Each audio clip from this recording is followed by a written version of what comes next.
I want you to think back to that special night and that special meal that you'll never forget. What made it so special? What about the aromas that take you back in time, like Grandma's cookies or Grandpa's garage? These are flavor memories.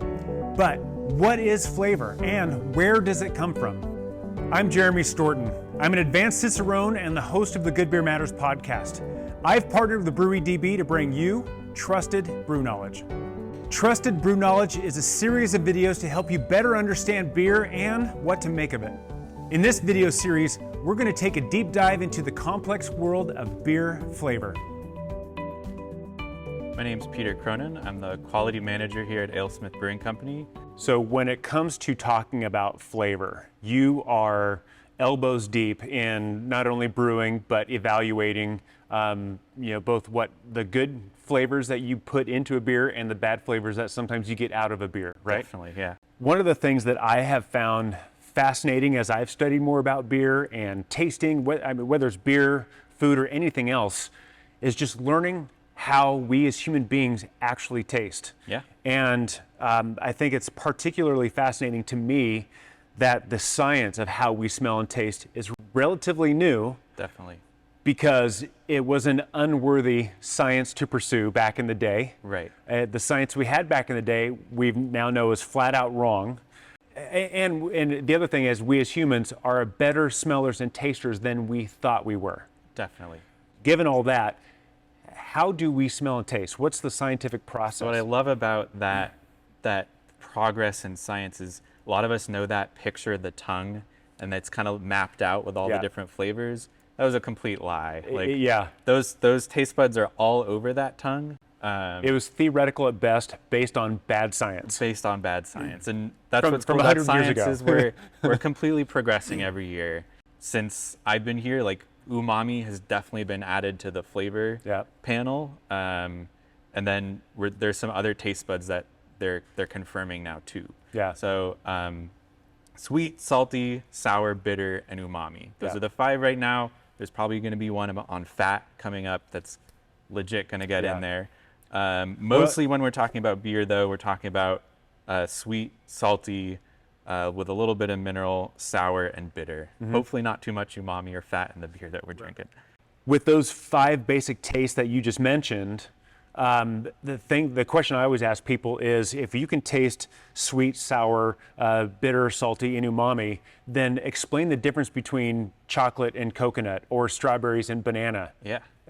How do you account for that given our 5 taste buds? So those taste buds, there's definitely going into coconut and definitely going into chocolate, but a lot of that is aroma. But because it's what's called retronasal aroma. So when you're sniffing a beer through your nostrils, you're getting it to the front of your nose. But retronasal is as you're sipping, the carbonation coming out is going to push all this aroma back up to our nose. And that retronasal is going to give you those esters, the mercaptans, the terpenes, all these really cool volatile compounds that are going to hit your nasal passage and give you all those flavor notes. I like to think of it as the orthonasal is the way that we smell by inhaling through our nose. Right. And retronasal is exhaling through our nose. And the way that I think about that is we think about if we're sitting in a movie theater and we have speakers all around us to get just incredible sound, smelling by inhaling and smelling by exhaling together is kind of like getting surround sound of aroma. That's a good metaphor. I like that. Does it work kind of like that? I think so, and you'll get different notes, because when you're doing orthonasal aroma sensory, you're not getting any flavor pairing with that. It's aroma only. The cool thing about retronasal is you've just swallowed that, or it's in your mouth still, and you're getting the 5 flavors on your taste buds as well as aroma. So it just gets this complex little dance going on. Yeah.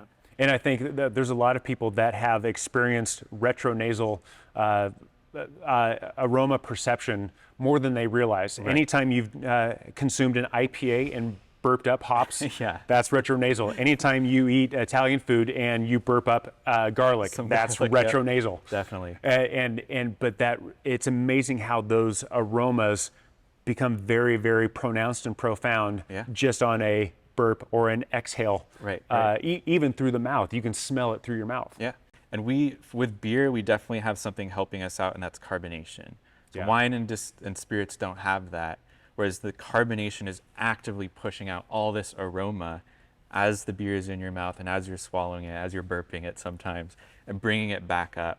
And so it's just kind of this constant aroma world happening in your nose. Which begs the question, if I get a glass filled to the top with beer, then I feel like I'm getting more beer, but I'm not able to smell anything because there's no foam. There's no foam, release yeah. of carbonation. Right. And you need that foam, you need that release of carbonation to smell Definitely. the beer.